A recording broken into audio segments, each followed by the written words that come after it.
تخيل تفتح مقبرة فرعونية وتبدأ اللعنة.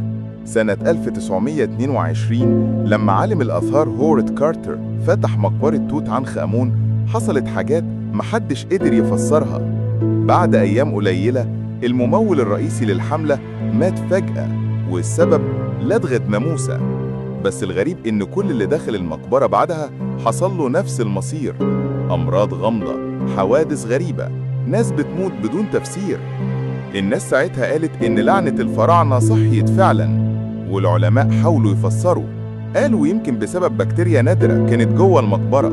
لكن اللي شافوا الأحداث بنفسهم أقسموا إنهم سمعوا أصوات غريبة ووشوش في الظلام. السؤال هنا، هل فعلا في لعنة بتحمي أسرار الفراعنة؟ ولا كل ده صدفة غريبة؟ قول لي رأيك في الكومنتات، وما تنساش تعمل لايك واشتراك علشان اللي جاي أخطر بكتير.